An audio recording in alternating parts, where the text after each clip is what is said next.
لله رب العالمين والصلاة والسلام على رسوله الأمين وعلى آله وأصحابه أجمعين أما بعد.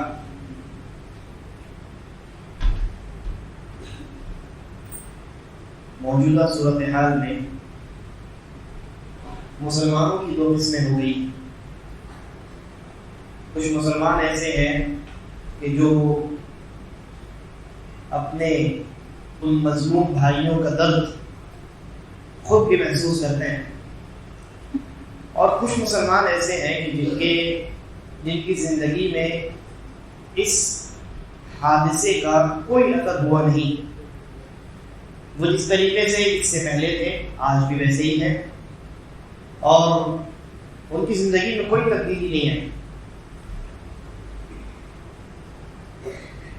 اور جس طریقے سے وہ اس سے قبل دنیا میں مشغول تھے، بیکار کاموں میں اور ان امور میں کہ جن کو لغویات میں شمار کیا جاتا ہے، اسی طریقے پر آج بھی ان کی زندگی چل رہی ہے. تو ایسے لوگ اگر اپنے آپ کو مسلمان اور مومن کہیں تو انہیں اپنے ایمان کا جائزہ لینا چاہیے، اس لیے کہ نبی مکرم جناب محمد رسول اللہ صلی اللہ علیہ وسلم نے ہمیں ایمان والے معاشرے کی یہ مثال بیان فرمائی ہے کہ جس طریقے سے ایک جسم کہ جس کے ایک حصے میں درد ہو تو پورا جسم اس درد کو محسوس کرتا ہے، ویسے ہی مسلم معاشرہ ہوتا ہے کہ اگر ایک مسلمان کو، ایک جماعت کو یا زمین کے کسی ایک خطے میں مسلمانوں کو تکلیف پہنچتی ہے تو پوری امت اس درد کو محسوس کرتی ہے. لہذا ہمارے بھائیوں کے ساتھ غزہ میں جو کچھ ہو رہا ہے اس کی بنیاد پر ہمارے دلوں میں درد اور الم اور کرب پیدا ہونا چاہیے.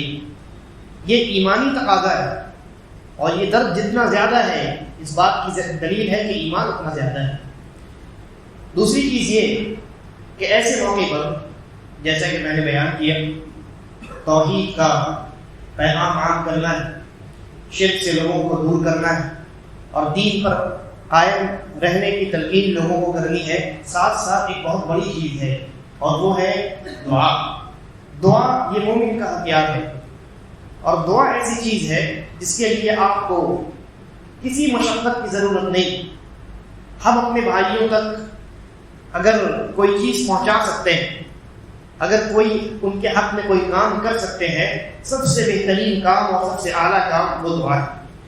اور ہمارے لیے گرچہ بہت آسان ہے لیکن اس کے نتیجے میں اللہ تبارک و تعالیٰ بڑے بڑے نتائج فراہم کرتا ہے.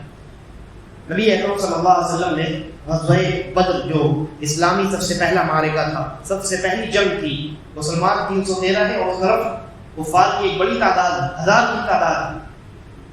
سورۃ الاحزاب کو آپ پڑھیے، اللہ تبارک و تعالیٰ نے جو نقشہ کھینچا ہے وہی نقشہ آج سرزمین غزہ پہ نظر آتا ہے. اللہ تبارک و تعالیٰ نے کہا اذ جاءتکم من فوقکم ومن اسفل منکم واذ زاغت الابصار وبلغت القلوب الحناجر، کہ ایسا ہوا، ماحول ایسا شدید قسم کا بن گیا کہ وہ کفار کا جو لشکر ہے وہ آسمان سے اور زمین سے ہر طرف سے مسلمانوں کو اس نے گھیر لیا اور جان حلق تک آ گئی، آنکھیں چندیا گئی. یہی صورتحال آج وہاں ہے نا. اندازہ لگائیے اگر یہ صورتحال یہاں ہو جائے، اوپر سے بمباری ہو رہی ہو، کھانا پانی دوا ساری چیزیں بند کر دی جائے تو کیا ہوگا. اس موقع پر نبی اکرم صلی اللہ علیہ وسلم نے کون سا طریقہ اختیار کیا؟ نمونہ نبوی کیا ہے؟ اس موقع پر آپ غزوہ کے میدان میں کھڑے ہیں، جنگ کے میدان میں کھڑے ہیں، اور آپ نے دونوں ہاتھوں کو بلند کیا ہے اور اللہ رب العالمین سے زار و بتا رو رہے ہیں اور اللہ رب العالمین سے دعا کر رہے ہیں. اس قدر دعا کرتے ہیں اور اپنے ہاتھوں کو اتنا بلند کرتے ہیں، حضرت ابوبکر صدیق رضی اللہ عنہ کو رحم آتا ہے اور کہتے ہیں کہ اللہ کے نبی بس کیجئے آپ کی دعا اللہ تبارک و تعالیٰ نے سنی. اور پھر نتیجہ کیا ہوا؟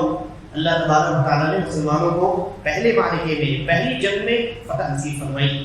لہذا ہم اپنے ان بھائیوں کے لیے جو سب سے بہترین تحفہ پیش کر سکتے ہیں، اور اگر ہم اس بات کے دعوے دار ہیں کہ ہم آپ کے ساتھ ہیں، تو ہمارا یہ ایمانی دینی یہ فرض ہے کہ ہم ان کے حق میں دعائیں کریں، نمازوں کا اہتمام کریں، نمازوں کے سجدوں میں دعا کریں. اللہم انجل المستضعفین فی فلسطین، کم سے کم یہ جملہ یاد کر لیں.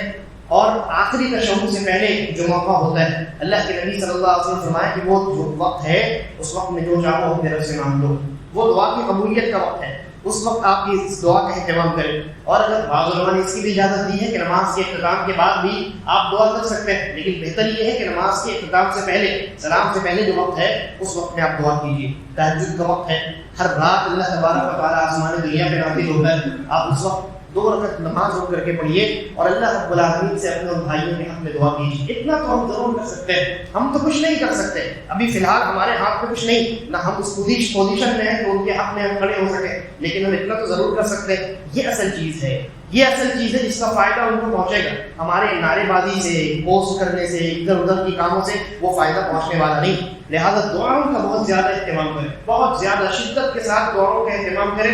اللہ تبارک و تعالیٰ دعاؤں کو سننے والا ہے. اور مادی فائدہ اگر ہم پہنچا سکتے ہیں، اگر کوئی راستہ، کوئی سبیل آپ کو دکھائی دیتی جو آتھینٹک ہو اور جہاں سے آپ اپنی مدد، مالی مدد اگر ان تک پہنچا سکتے ہوں، کوئی راستہ نکلے، کچھ لوگ اگر اس مہم میں لگے ہوئے ہوں، اور ضرور کچھ لوگ لگے ہوئے ہیں، تلاش کرنے کی ضرورت ہے، ان کے ذریعے سے آپ اپنی مدد ایسے لوگوں تک ضرور پہنچائیں. اللہ تبارک و تعالیٰ ان لوگوں کی مدد فرمائے اور ہمیں ان کے حق میں کثرت کے ساتھ دعاؤں کا اہتمام کرنے کی توفیق بخشے. آمین. اللہ اعلم.